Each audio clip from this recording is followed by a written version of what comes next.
Welcome to Earth, a Love Story. I'm your host, Robin Lassiter.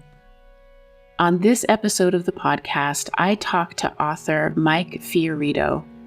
Mike has written several books, including the hated ones, Falling from Trees, Sleeping with Fishes, Call Me Guido, Freud's Haberdashery Habits, Hallucinating Huxley, and his latest book, Mescalito Riding His White Horse, inspired by the music of bluegrass legend Peter Rowan.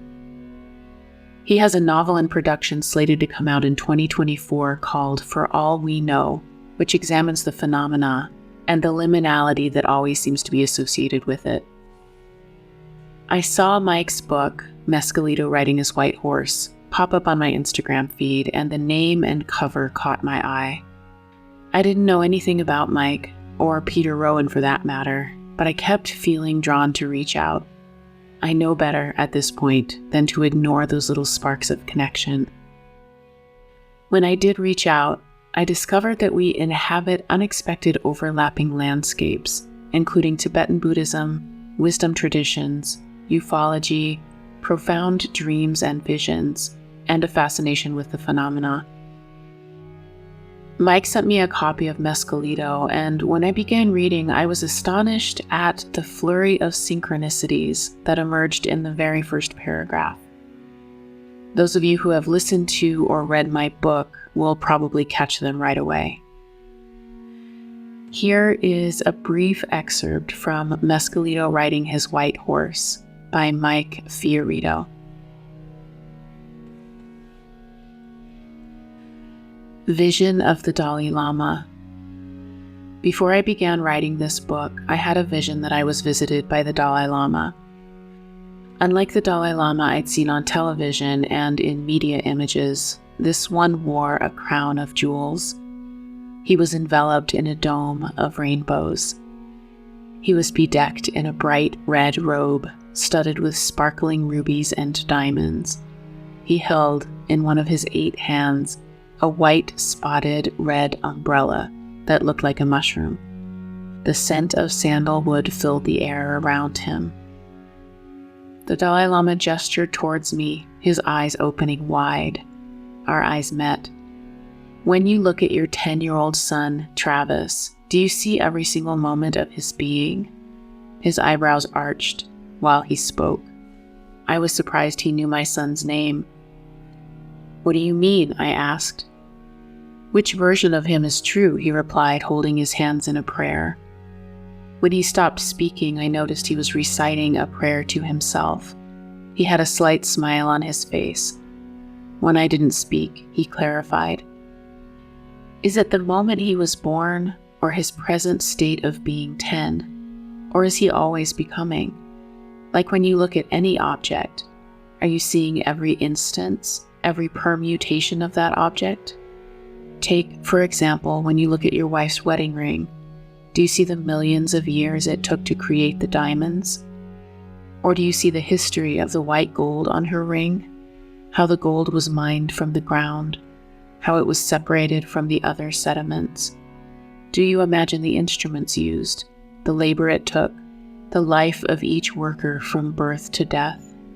How it was transported from one location to another? Do you see the gold or the diamond at the atomic level, or, going smaller, at the subatomic level? Which version of the ring do you see? Or do you see them all? I didn't have an answer. My mind raced, thinking about the onslaught of questions. As I contemplated his queries, the Dalai Lama's face morphed into my mother's face. This made me soften. He smiled my mother's smile. Her skin was young, unwrinkled. She was happy. I had forgotten how much I had missed that smile. Her smile said, I'm looking out for you. I love you and will always put you first. I felt her love wash over me. I so enjoyed this conversation with Mike, and I hope you do too.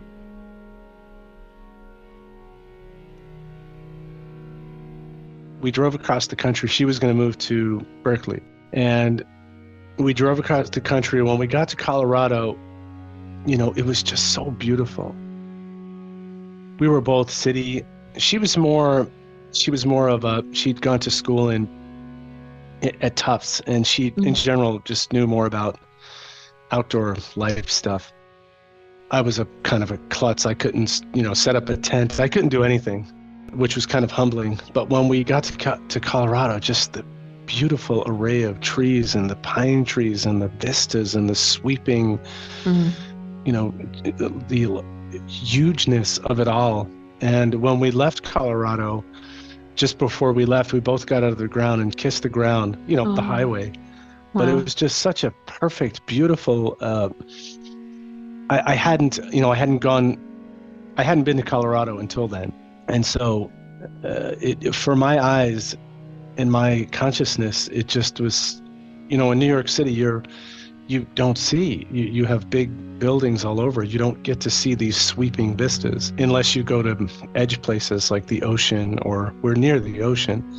I'm actually not too far from Coney Island. So you get to see, you're looking out into the Atlantic. Yeah. So that was just special. I thought I'd let you know. But Yeah. where in Colorado are you? Thank you. I'm right on the southern border. Nearest town is a tiny little town called Trinidad, and it's on the Mm-hmm. New Mexico border, Okay. about 4 hours south of Denver, really the middle of nowhere, kind of between Denver and Santa Fe.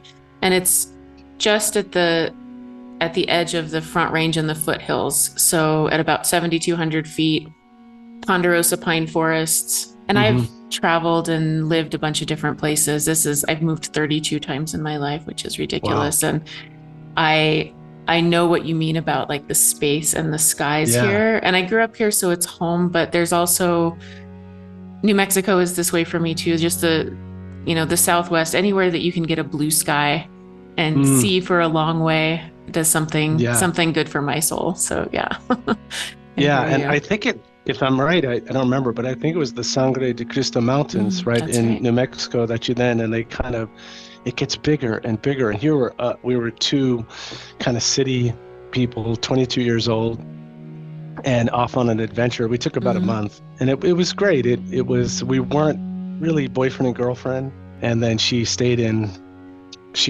Berkeley, and then I actually came out to live in Oakland, which is near Berkeley. I lived there for a couple of years, just to, when I saw it at that time and the things that were going on, and mm, the art culture and the music scene, it just drew me. And it was very young. It was very mm, young and hippie. It was still in the air. It was just a great experience. I'm really glad I did that. I just mm. dropped everything and went to Berkeley, you know. Yeah, I love it. I've done that so many times in my life, and it's always, usually I'm running from something. Like that's my stories. I'm like, I got to get out of here. I'm going to burn it all down and run away in the Right, night. right.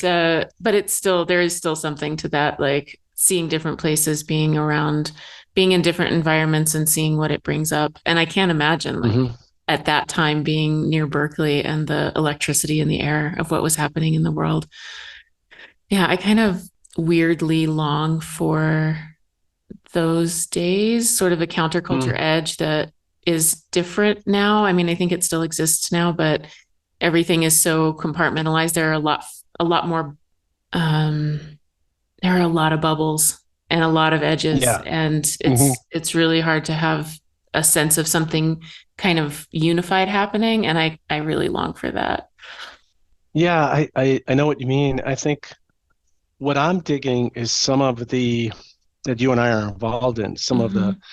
intellectual art culture, um, the culture of the phenomena, if you want to call it that. Yeah. But books like Deep Weird, Mm-hmm. that Jack Hunter edited, and bringing together all of these interesting people that are looking at the phenomena from the eco perspective, from a kind of psychedelic perspective, from an alchemical perspective, uh, bridging ufology with the paranormal and fairy lore, and these kind of all of these kind of compartmentalized things coming together, and we're speaking to each other, which is I just find it's very inviting, and it's inspiring.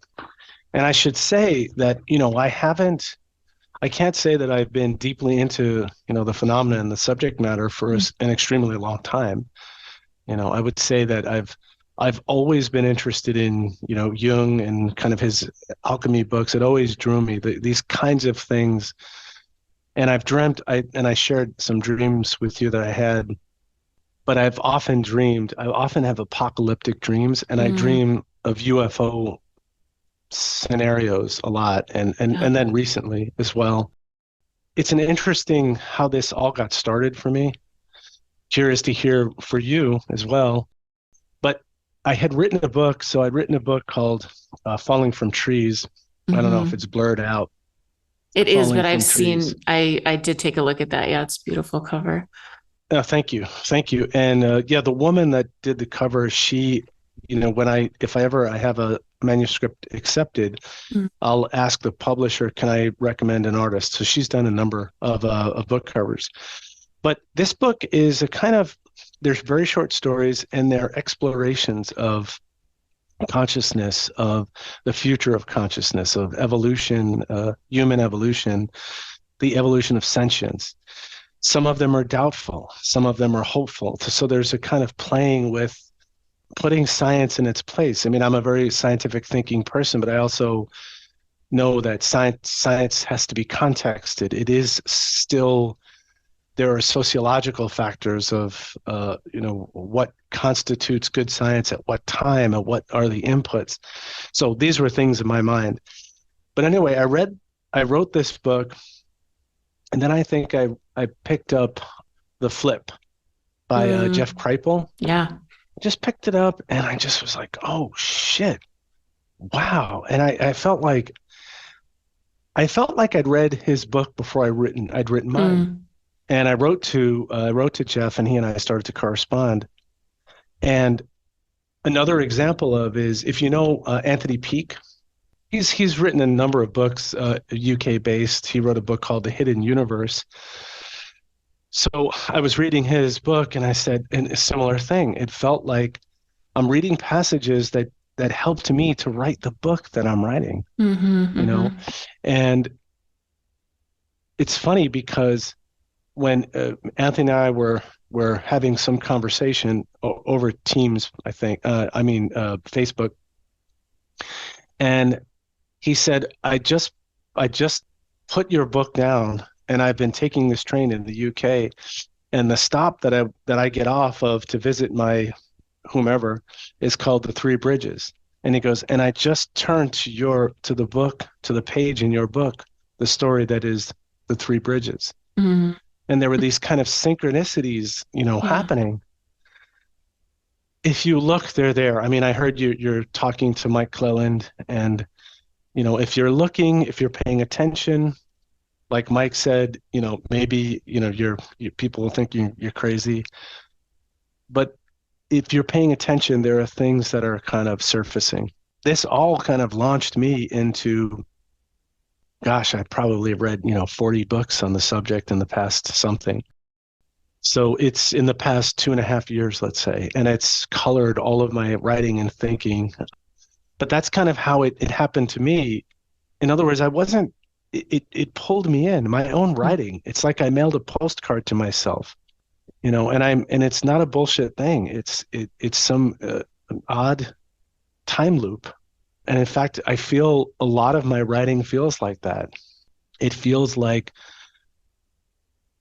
the older me looked back to the younger me, and there was some communication between those two beings.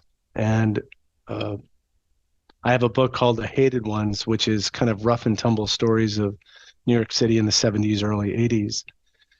It's not for everyone. It's a pretty raw book. I would never have thought when I was that age at that time that it would become a book. But there's some uncanny connection. There's some time loop aspect of me writing those stories as they're happening. but sending them to me later. So have you had that kind of, do you feel that kind of connection in your work and in your artistic work? Yeah, I mean, first, I just want to say thank you for all of that. I'm feeling connection to everything that you brought forward, and to that, I'm getting chills. It's like, yeah, speaking my language. And just to touch on quickly what you said about the phenomena and like the conversations around it being this edge of real, it feels kind of revolutionary. It feels pretty amazing what's happening. And Mm-hmm. it's at that place where it feels really pure as well. It's just a lot of discovery and a lot of exciting things going on. And I also was drawn into this in the last, like I've had a lifetime of experiences. Sounds like you have too from what I've read, but never contextualized in that. Like I didn't know ufology was a thing. I didn't know that it Mm-hmm. was taken seriously. I didn't know that there was all of this really beautiful, deep thought around all of it. And Agreed. so when I discovered that, I was like, oh, holy shit. And it started putting all these pieces together for me too. And then there were really overt, you know, seeing craft, having, Mm-hmm. dreams from childhood, but I didn't have any context or framework for it. And through all of this, it's like the framework has arrived and Mm-hmm. just changed everything through like an initiation process that wasn't terribly Mm-hmm. comfortable and isn't always Mm-hmm. comfortable, but like really powerful and orienting my whole life, So, and then the time loop stuff, like, yeah, yeah. Mm-hmm. I've had absolute direct experience where I've touched into my past. And so I've had it from this side, kind of from like the future touching into the past, and sort of healed and rescued an aspect of self that was stuck at a Mm-hmm. trauma point in the past. But not in a psychology way, in a very visceral, real kind of journeying way. And when I Mm-hmm. realized that that happened and realized that that was happening, I started practicing sending my past self Mm-hmm. messages and Interesting. care, Yeah. right? So sort of from the other side of it, but like, oh wow, if what you're saying is true, that time is more Yeah. slippery than we think, then that's possible. Then maybe, me doing it now helped me get through some really difficult things in my past. So, and I think of Yeah. Eric Wargo's book, Time Loops. I don't know if you've read Right. that, but yeah. Yes. Yep. Yeah. Yeah. So Big yeah, tome. it is. Yeah. So yeah, all of that, it's amazing how it all weaves together, and it's exciting. It's really Yeah. exciting. And when I read, because you sent me Earth Love Story, and I listened to the podcast. I mean, you have a great voice, Thanks. and you have a great voice, and the production is great. Mm, So it's exciting to listen to. It was really, but especially what I have written, which you have not, read. mm-hmm, Just this kind of what you're playing with, these notions of I am of the earth, that mm, I am fundamentally, I am made up of the earth. We mm, are, continuous. It even goes beyond that, but this very, you really zero in on earth and on the soil and on the local, soil of where you are growing up, and being raised to be respectful and aware. I was not. So I grew up in the city. I grew up really in Queens, which is a borough, outside of Manhattan. But we just didn't have, we had trees that were, in little squares. But I so much related to those parts of your book, that you have these revelatory experiences of, and this ancestral thread that mm, goes back, and it mixes in with maybe not some bad people, some good people. There's, mm-hmm, like we all have, mm-hmm. all human lives. Yeah. But it really, as I was reading that book, and I think there's something that's happening. There's a zeitgeist of shared You said framework. I think that's a great word. I think Jeff Kripal has provided a framework to make this conversation sober, open to curiosity, and he's just given us a means to have this conversation in a way that, probably most people are uncomfortable having the conversation. I understand why. Yeah. I understand why, but I also understand, it also seems to me, okay, let's put aside UFOs. You don't believe in them or whatever. We live in an 18 billion year old universe. We think it's about that old. We live on a roughly 4.5 billion year old planet. As far as we could see, there are galaxies with billions of stars, for as far as we can see with our telescopes. And you think that going to work and coming home and getting your shopping and going on Amazon and buying your this and the best shoes, that you think that rounds it all out? I mean, it's a big mystery. And I think that's what Jeff has kind of helped to bring it back into focus, that we are just exploring. We're exploring the unknown.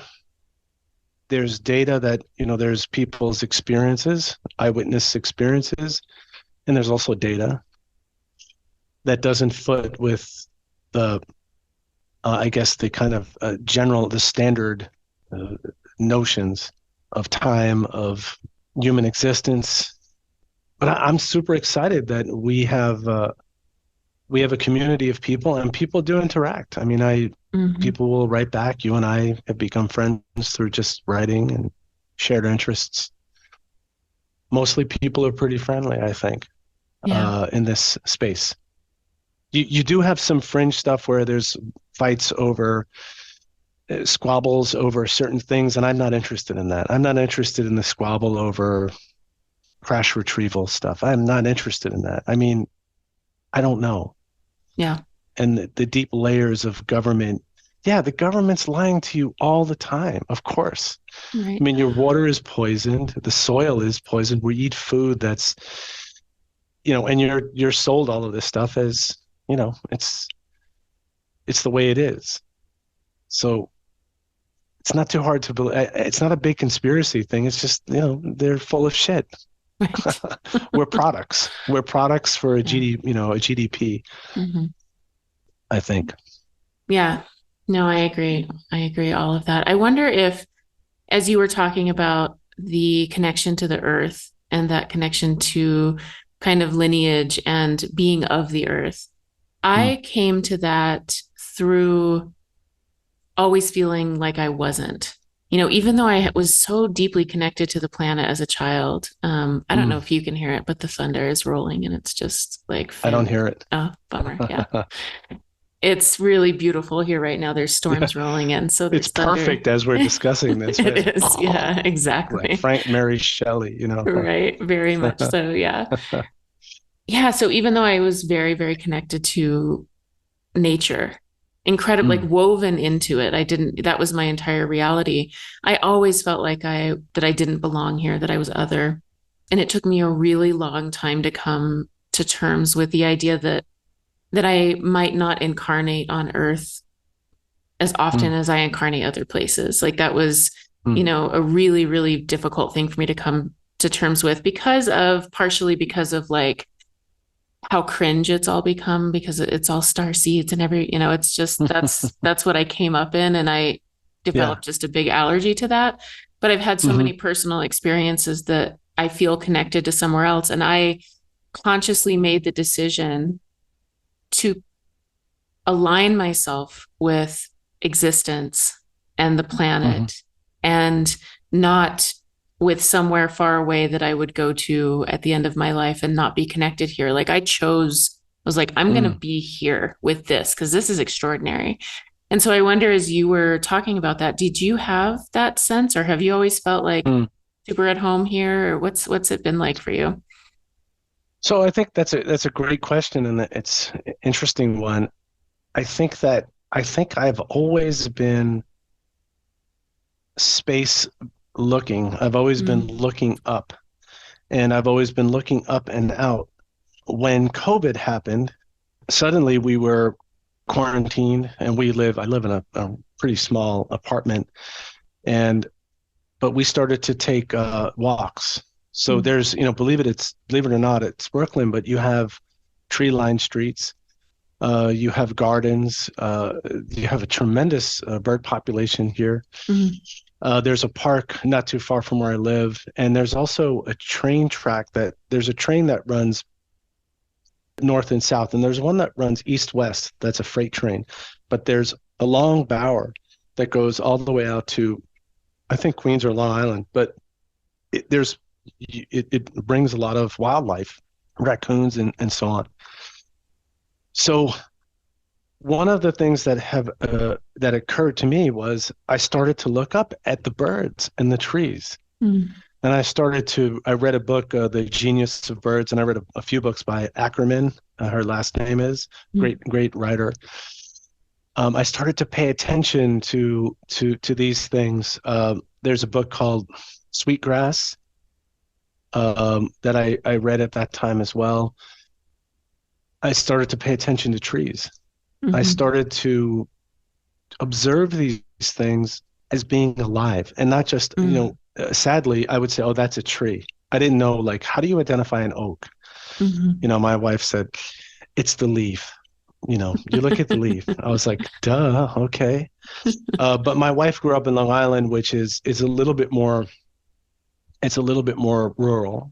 You're still close to the city, but she has a much greater knowledge of bird types and tree types and plant types. But during COVID, you had these little trips. We'd take trips, and I became more interested. I mean, I'd always been theoretically interested in nature, but Mm. God forbid my toes are going to be exposed to the wet mud and, Mm. you know, all of this kind of thing.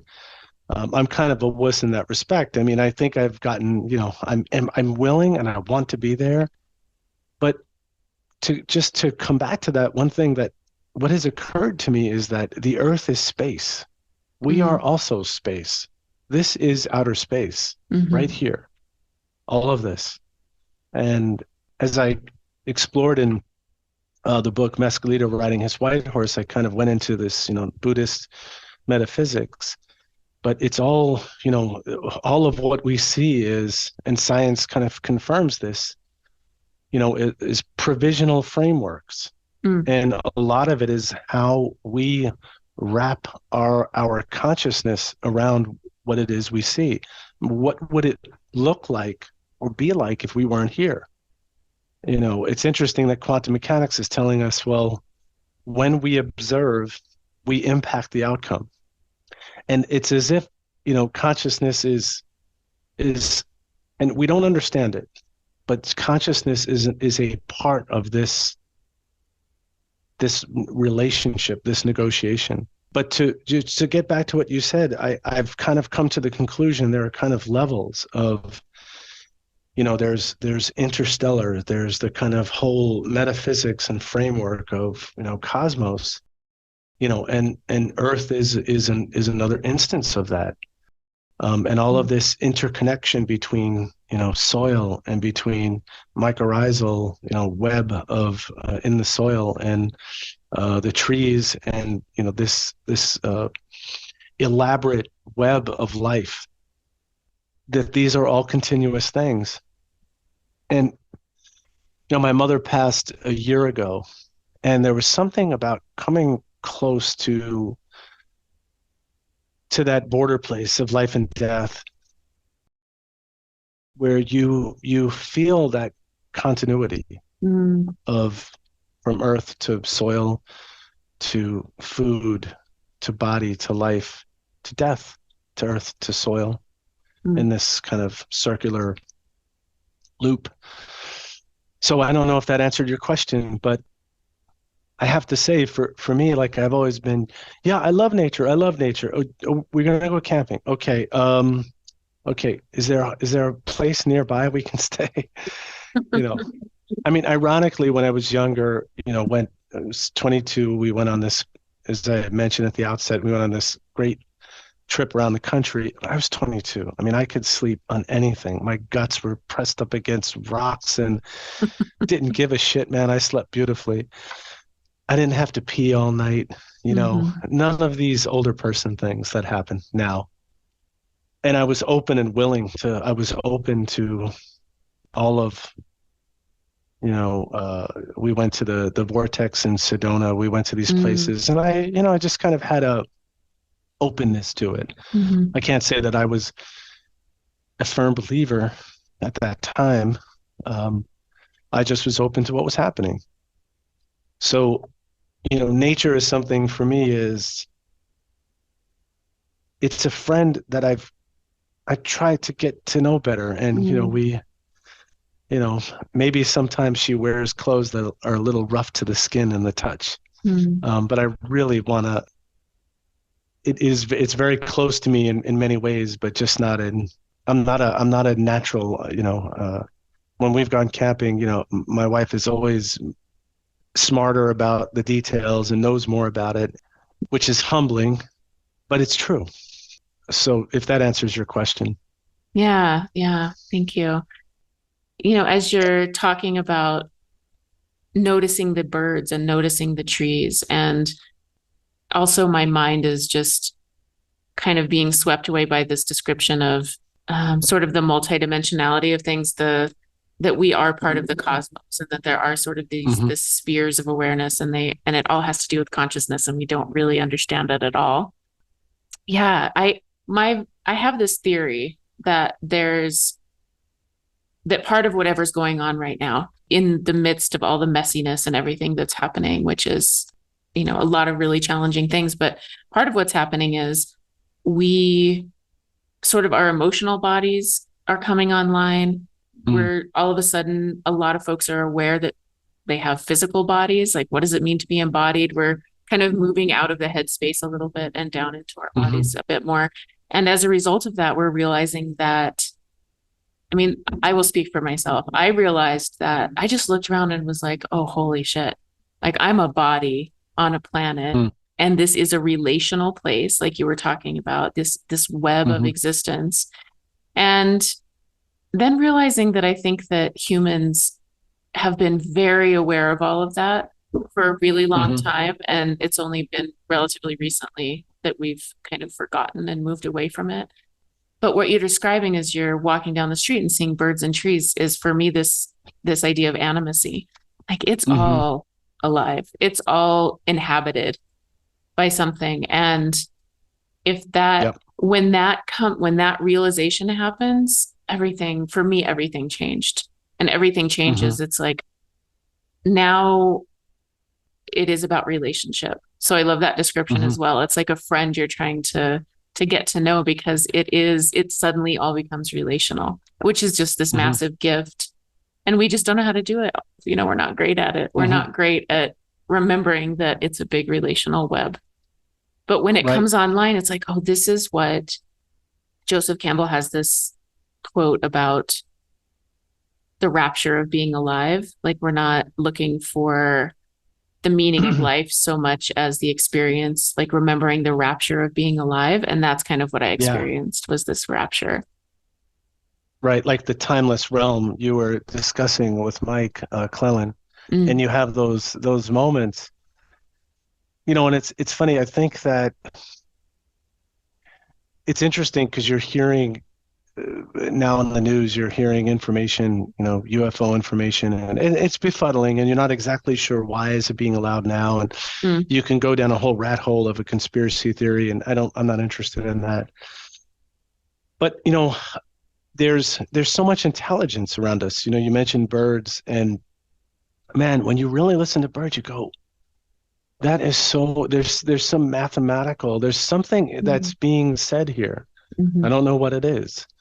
You look at the interaction of, I read the book, Entangled, by Merlin Sheldrake. Great book. And he has a PhD. I think he studied fungi. He has a degree in, kind of studying the various manifestations and of fungi, if I'm saying it right. But just the, all of this intelligence that mycorrhiza has to navigate spaces, closed spaces, to kind of create this interconnection, being able to pass chemicals from a soil to, the tree, to provide communication. And here we are, as human beings, and we do have this extraordinary technological, we have this, we have, it appears that we have something different, but it also, it blocks us from seeing all of what's around us. And you had said something like coming to this awareness of, awakening to this. In the word Buddha means, from Sanskrit, awake. Aldous Huxley has, in his book, Island, I think it opens up with like, awake, awake, awake. It's a great book, as Aldous Huxley can do. It's this compendium of, different philosophies, and he could bring so much knowledge into his writing. A perennial philosophy. He's drawing from all these wisdom traditions. And I think, of course, this is why they're not necessarily coming down right to us directly, and because they're waiting for us to become conscious, to become awake, to see what we're doing to the planet and to each other. Yeah. The horrible greed that runs most of the show on this planet among people. Maybe I'm a starry-eyed hopeful, but I think the data is mounting against us. And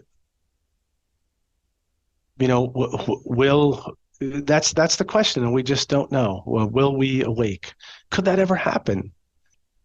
Why do I have these apocalyptic dreams? I had that dream I told you about, where these UFOs that looked like the lamp light, halogen lamp lights, and they kind of glowed.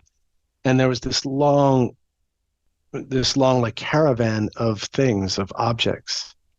One of them was a tree lying on its side. And it was that dream, it worked its way into my manuscript. Yeah. It was just too important. And I feel like it connects up what we've been talking about, the cosmological with the terrestrial. As above, so below. It's funny how these things come back. But I do feel, will we ever get to that place? I inexplicable. Yeah. I'm a starry-eyed hopeful as well. So I'm with you. I really am. Yeah. One of the things that I came to was that I really love humanity. I do. I know how problematic it all is. I know all of the cruelty and everything that can exist. I know that we're far, far from perfect, but I really have a lot of faith in humanity. I really do. I think that we're creators, we're artists in whatever we do. And I'm very hopeful about that. And, as you're talking, I'm thinking like what you were kind of saying at the beginning, which is how do all of these different seemingly separate things entwine? But we've talked about spirituality, UFOs, death, the passing of your mother. I'm so sorry that she passed a year ago. Thank you. Time loops, the terrestrial, like there does seem to be something that is bringing all of these threads together to help us uncover some really deep mystery. And the phenomenon is seemingly almost intentionally tricky. Like as soon as you kind of wrap your head around what it should be, it transforms into something else. And there's all the ideas like, is this a developmental driver? Is it like a control mechanism? Right. We don't know. You're right. We don't know. But what it's doing is, one of the things it's doing is getting us away from thinking that we're the top of the food chain, that we're sort of the pinnacle of something, and putting us into a cosmology, which is humbling. And then necessarily, like, we, for some reason, haven't quite figured out that connection to the earth for our very survival is incredibly important, right? That we rely on her for food and resources and literally everything. Suddenly, when we're not at the top of, when we're not at the pinnacle, all of it comes into a different perspective. And I agree Mm-hmm. with you. Why the Armageddon dreams? And I've made a distinction for a while now, but I've been thinking about it lately between Armageddon and apocalypse, right? Because apocalypse is this kind of unveiling, this revealing of something. Armageddon is just, Mm-hmm. bad shit happening, Shit going down. shit going down. And mine have been Armageddon dreams. It's been like, Wow.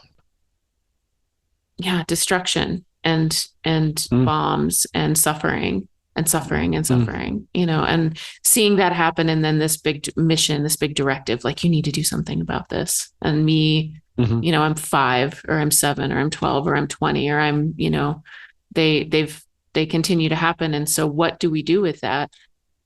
And how is the phenomena involved in that? And why is it such a common thing for experiencers to have? And also the Mm-hmm. UFO dreams. Like, I haven't Mm-hmm. had them in a while, but they've been coming back. And for me, there's always elation. It's like, Mm-hmm. there they are. I knew they were real. There they are. And I'm going to show Yes. everybody. And I've had sightings which didn't have that Mm. elation, but the dreams always do. Yeah, it's coming up right up against the edge of the mystery and of the Yeah. mystical.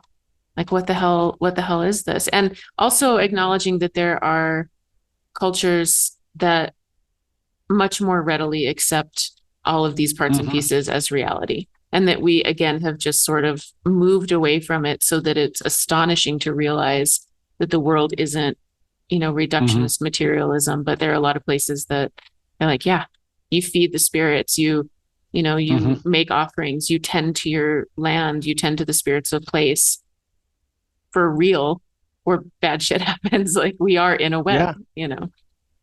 Yeah. Exactly. And I started, so I wrote for a newspaper, local newspaper, and there's an art studio a good friend of mine has, and he's Guatemalan, and he does these incredible. He does cutouts of MTA, New York City cards, train cards, and then he makes these gorgeous portraits, these beautiful, and landscapes, and he's done stuff for the Audubon Society. Well, one of the friends that comes to that studio is a chief, a Taino chief, a local Taino chief. He has a place upstate that he has, ceremonies, and he has a community. Mm-hmm. He's from the Bronx originally. And anyway, after I met, I just happened to be at the studio and we had a conversation, and he blew my fucking mind with all of this other way of thinking, of connection to earth, and but they do practical things. They have a garden, and it's also, they open the community up to people of any indigenous background and people not, and people who have some type of maybe they've had problems with alcohol or PTSD, and they come and they work in the garden, and they learn the practices. Is it the Three Sisters practice of planting? And this inspired me then to go, and I started to read books, various, this is a gigantic subject. Read books on indigenous culture and specific indigenous cultures. I started to reach out to people to do interviews with them, which is tricky, because why would they want to talk to me? They didn't even know me. Some people were introduced, but it led me down this whole, I think I did about 13 interviews and published many of them, most of them, for a local newspaper. But it was part of my journey I come back to the writing. The writing takes me to places. It's a passport to talk to people. I can ask you deep questions that maybe you wouldn't just ask someone at a party or some other context. And it was an education for me. But the idea that you are one connected to the earth. You have respect for the earth. In braiding sweetgrass, we learn about practices that would be shunned by the scientific community, but actually have credibility, and they're more longer term thinking. And that's where we look at the month, the quarter. Mm-hmm. This is what, especially Americans, so consumer focused. But there have been traditions, in our own soil Mm-hmm. where we now occupy. I think it was Crazy Horse that said it's going to take some generations, and then your people are going to look back to our people, and your people are going to need our people. And, these practices of ecological awareness are becoming very important. There are ecology and conservation organizations that are partnering with indigenous folks around the country to bring together forces to revive the land, to make the water healthy.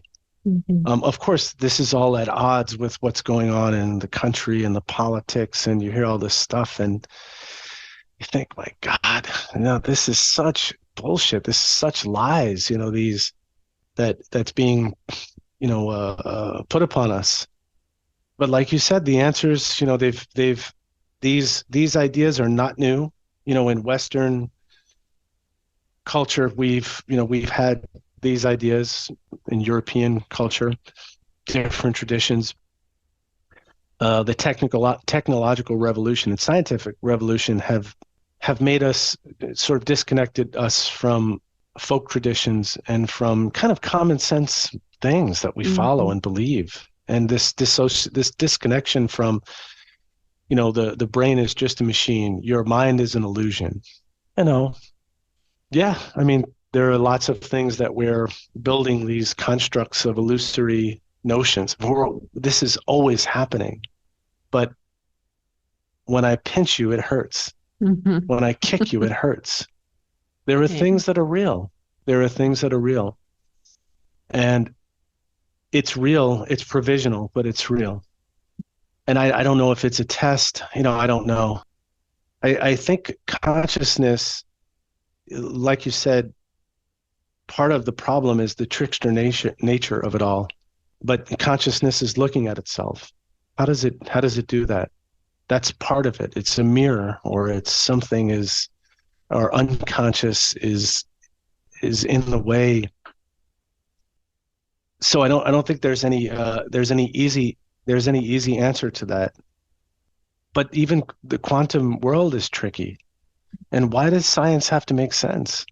I mean, why does everything have to be a grid that my puny human mind can understand? Maybe there are things that or at least currently, we can't. Maybe the birds already do, and maybe they're tweeting out the science of this, and we're stupidly not paying attention to it. We're just, we're only concerned about our own affairs. Just to mention, in the book, in Mescalito, so I met Peter Rowan. So I realized bluegrass is a niche world. Are you a bluegrass fan?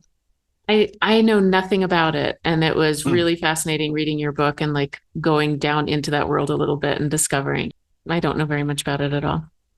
Totally cool. And I'm a music fan. I love all kinds of music and deep into the details. I started listening to bluegrass, a city kid from Queens, believe it or not, but it hooked me when I heard it. And it led me to meet Peter Rowan, again, through the writing, as this missive that takes me. It is my spaceship, the writing. And I meet Peter Rowan, who's a legend of bluegrass. And he's kind of a raconteur. He's a super fascinating guy. He's a Buddhist, but he's interested we connected on a lot of topics, Native American topics. He's written some songs that are sympathetic to that world. And he has an album called Dharma Blues, which is kind of devoted to, it's very Buddhist infused.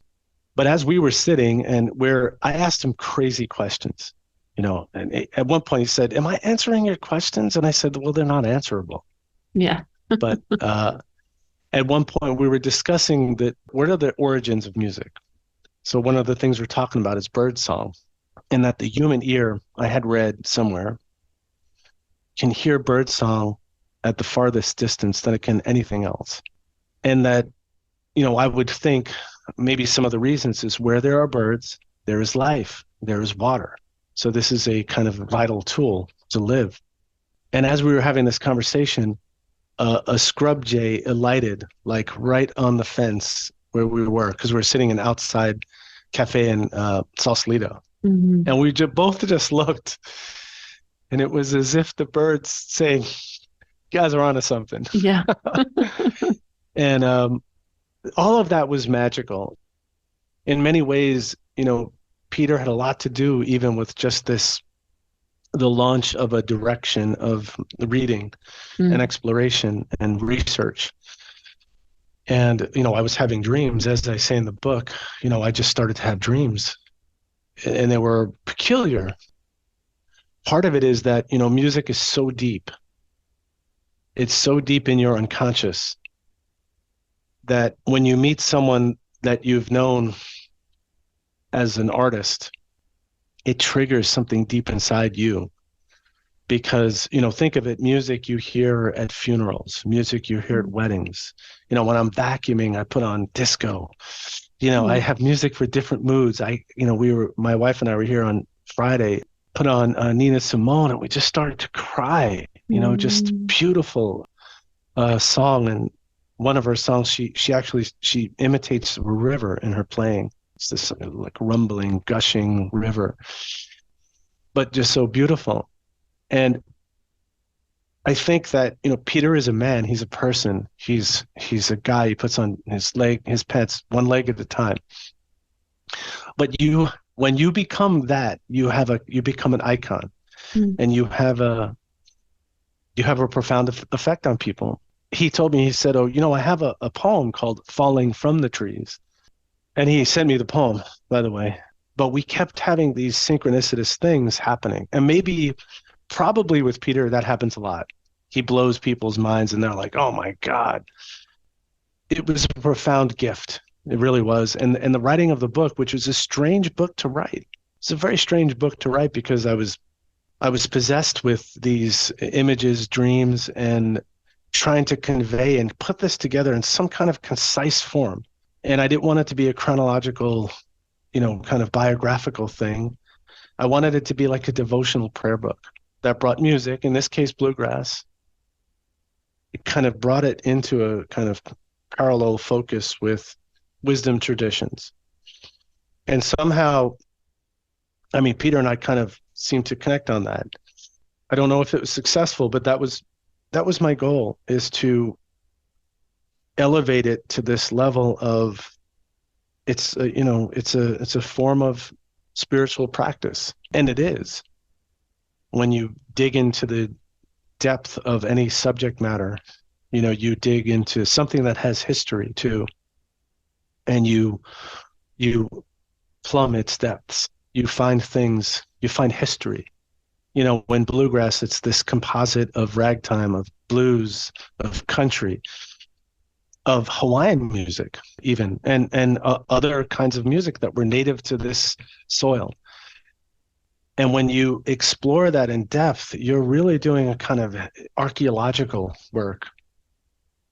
And Peter is very aware of that, and he sort of plays with that, and he knows he's the holder of the kind of folkloric tapestry. He's got a great sense of humor too, but he's aware of that. So we can laugh at it. And, what was the thing? He goes, it's not what you think it is, it's the when. Right. And these kind of perplexing, I told him, I said, you put a spell on me. But again, that I don't know, being open to someone ringing a bell and setting your dreams on a different path. And it's not like this adoration of, oh my God, he's a rock star, I can't believe it.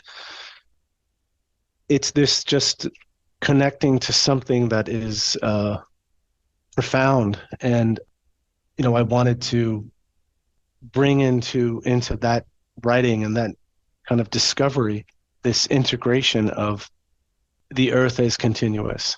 as the cosmos as continuous, that we are kind of connected to all of these things. It's easy to forget. Can I read something from it? Short? Please, yes, absolutely. So I'll read something short. And this is called The Vortex. And I think it's thematically in line with what we're talking about.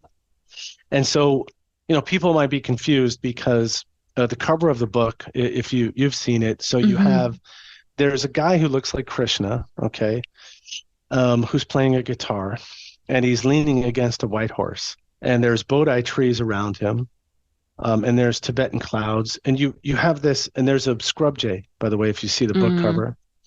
And there's a little patch of Amanita muscaria mushrooms. And some would say, well, this guy doesn't know shit about anything because this is an amalgam of everything. And I just said as I was speaking to Pat, who did the illustration, these are my ideas. Don't worry about borders. We're exploring in this. So just let's be open to how these things connect. Because someone did correct me and say, Krishna is not Tibetan. And I said, yeah, okay, thank you. So this story comes from, this is a Hindu story that I kind of took. And I should say that I related I used Peter's words, his lyrics, and peppered them throughout the book, which he gave me the authorization to do that. You're not supposed to do that.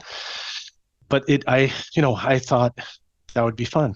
And so I'll read it. One day, when Rama was playing with the other sons of the cowherds, his mother, Yasoda, received a report from the other boys. Rama has eaten dirt, they told her. Yasoda slapped Rama's hand, scolded him, and said, naughty boy, why have you secretly eaten dirt? Rama replied, Mother, I have not eaten dirt. They are lying. If you think they speak the truth, look at my mouth yourself. Look at my mouth, into my mouth. Open your mouth so I can see, she demanded. He opened his mouth. Peering inside his mouth, Yasoda saw trees of every kind, loams of mycorrhizal fungi that web across the earth, blue and red oceans on different planets. She saw the wind and lightning and the moon and the stars and the space beyond space. She saw how one can master their senses as well as how sentient beings could be conquered and destroyed by their senses. In Rama's gaping mouth, Yasoda saw the multiverse, beings from different realms. She saw all times and places. She beheld all nature and action and hopes. Suddenly, she remembered her own little village and her own world. Then she felt small and claustrophobic. Confused and frightened, her mind began racing. Is my world small? Am I a fool? Am I imagining all of this? Is this sorcery? Or is my son a god? If he is a god, I will bow down to him. Yasoda sat down and began to breathe slowly. Many days passed, then decades, then eons. 1,000,000 universes passed into oblivion. 1,000,000,000 universes were born. Still sitting, tears rolling down her face, Yasoda thought to herself, I now understand that I cannot fathom what I have seen. But she wasn't afraid any longer. I can be tricked by false beliefs such as I and you. I realized that all sentience is connected. Not just sentience, all universes are connected, interwoven and a part of each other. When Yasoda had come to this understanding, she lost the memory of what had just previously occurred. She took Rama in her arms, hugging and kissing him, saying, I love you so much, my sweet little boy. And so, part of what inspired that is, out of Peter's mouth came, these kind of worlds and these, as you can tell, you've read parts of it, that he's very poetic and he has a great way of just kind of telling the stories and taking bluegrass and putting it on this cosmological level, which is cool, which is really where I wanted to go to. I said to him, how did it feel to, I heard an interview he did, and someone asked him, what was it like to leave a bluegrass band and play with a psychedelic band or something like that? And then Peter said, what could be more psychedelic than bluegrass? And, if you puff a little weed and you listen closely and you hear the intricacies, you hear all of this going on, it takes you on a journey. You have to get yourself into a mindset to allow access. So anyway, yeah, I would never write a book like this again. On some level, it could seem like I'm kissing Peter's ass like tremendously. I did want to give him, I wanted to place a gift at the feet of the master. Mm-hmm. There's something of that. But there was something else afoot as well, which was the profound effect that, speaking to him and sharing poems and stories, conversation that it had. And that kind of thing only happens once. I've interviewed a lot of people, and that just didn't happen to the same extent. So Yeah. I don't see that happening again. Thank you so much for all of that. Thank you. Yeah, reading your book was, as you were talking about, kind of bringing together all of these worlds that don't seem to connect at first, but you do weave them together. And I understood as well as I could as I was reading. Thank And you.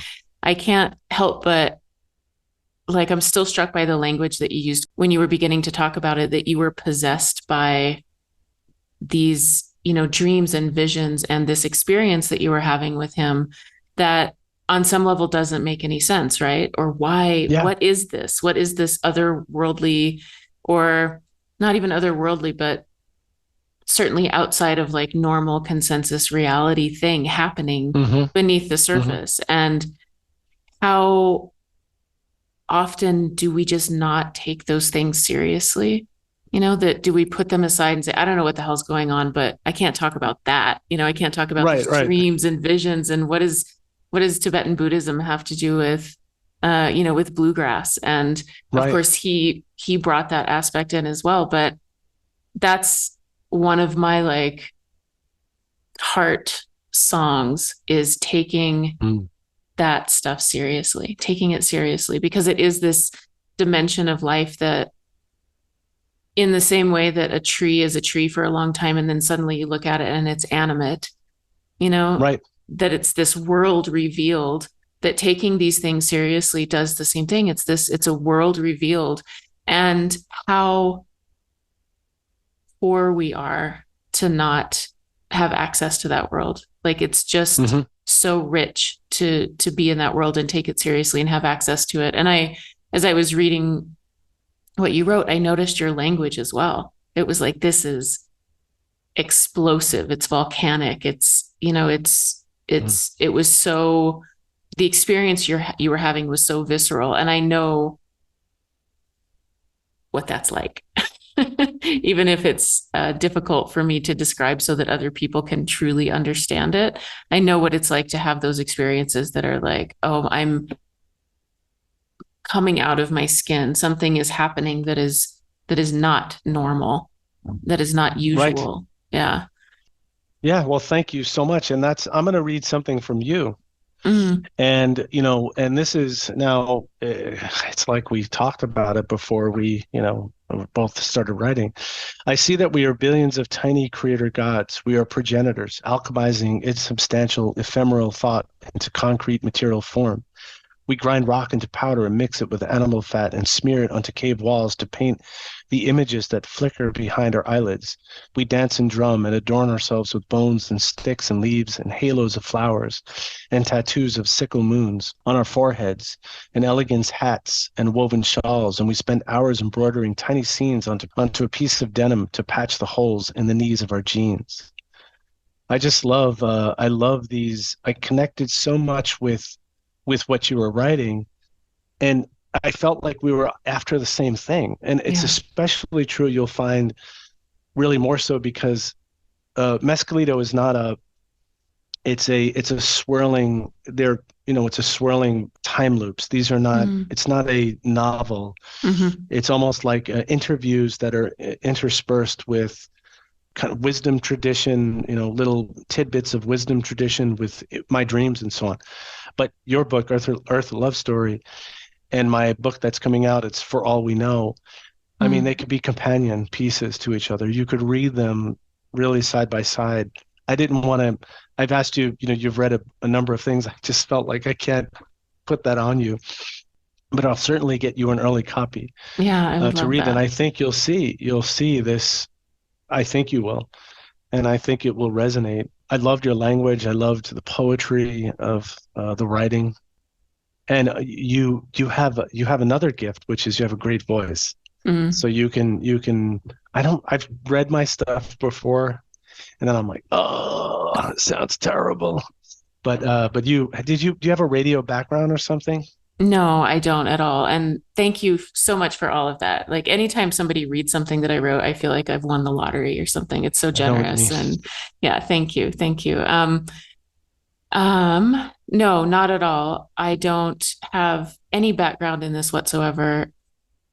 Every step of the way has been utter terror and not knowing what the hell I'm doing and figuring it out and like shoestringing it together. And so Right. I'm glad that it comes across as good production value. I had to figure out, I live in a masonry dome, which Mm. is not great for audio recording. So I had to Acoustics. figure out all these things to do. But I want to, I just want to say, you were talking about this incredible connection with Peter Rowan and how unexpected that was and all of the things that happened. I think that there's a mini version of that happening. As you said, like the writing is a vehicle for you to talk to people. That's what this podcast has Hmm. been, is just this Yeah. vehicle to have these conversations. And I have no idea how we even know each other, but Yeah. I saw, at Instagram. some point, yeah, Instagram came up and I was watching your book, your book kind of being promoted. And I was instantly kind of entranced by the name of the book. I didn't know Mm. what that meant, but there was something about it. And then when I read what you wrote, I had the same experience. I was like, oh, we're talking about the same stuff. Hmm. Hmm. And there's all these common threads. There's, Tibetan Buddhism and other wisdom traditions and being possessed by something that just has to Hmm. come out a certain way. And Hmm. of course, the phenomenon, ufology. But Hmm. I didn't really even know about any of that until, I don't know, not very long. Like, I think Me too. after I asked you to be on the podcast, I discovered all of that. I didn't know really that any of Mm. that was there. So I love it. I love the mystery. I love how these connections happen and how unexpected they are. I mean, to me, that feels like the web, right? That feels like the Hmm. the the web of connection that we're talking about as a real alive thing. And how, again, like poor would we be if these magical connections didn't happen?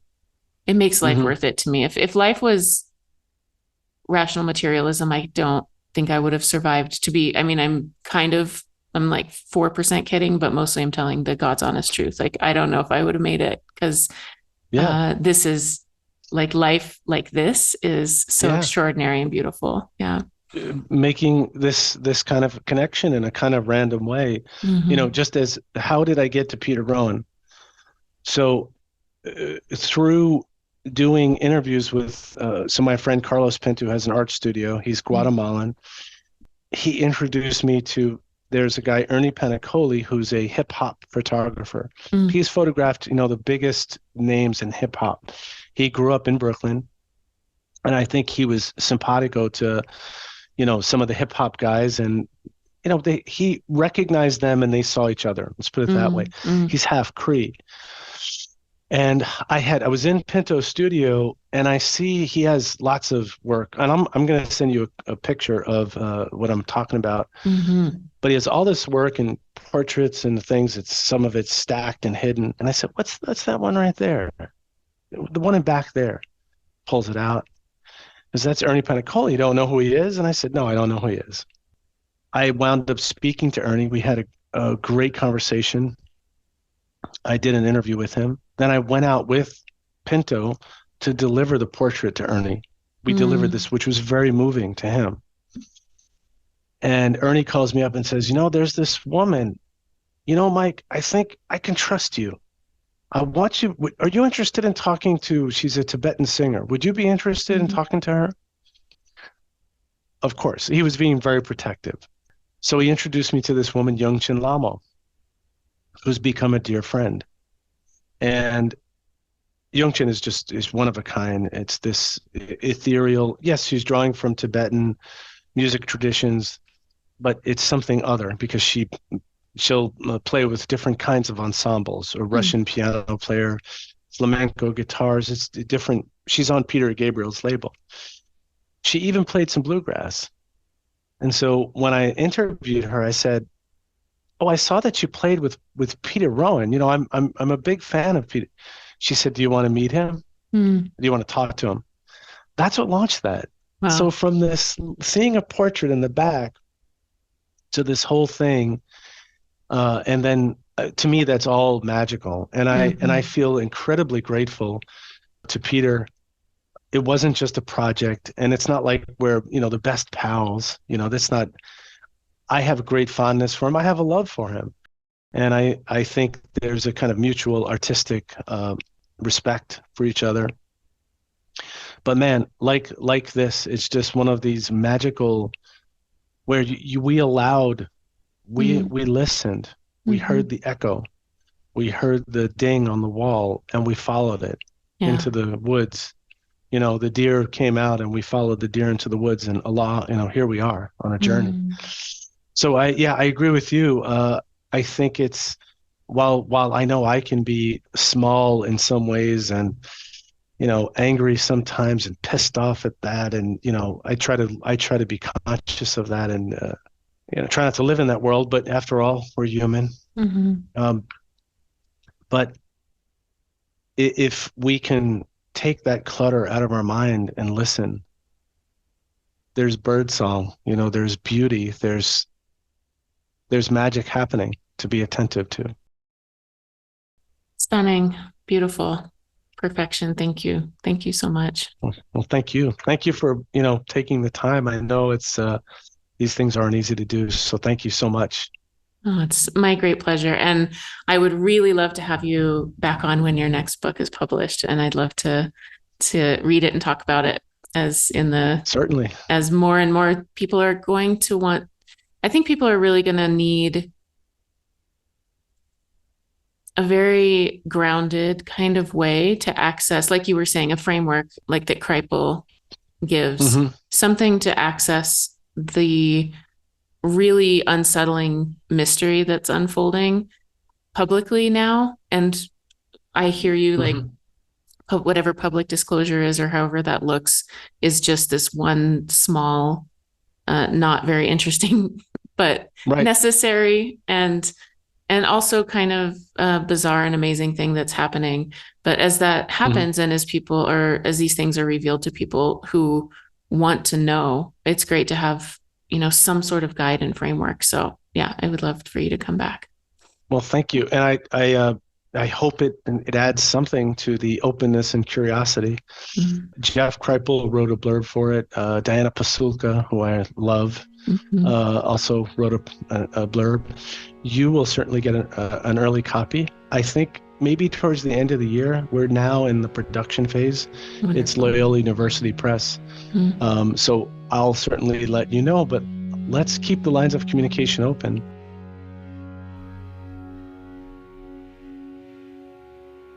Thank you so much to Mike for our beautiful conversation.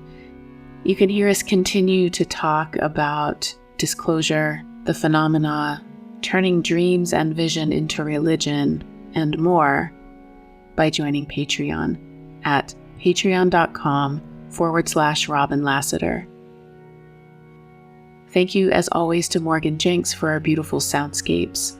And if you'd like to book a one-on-one session with me, please visit honeyheart.org.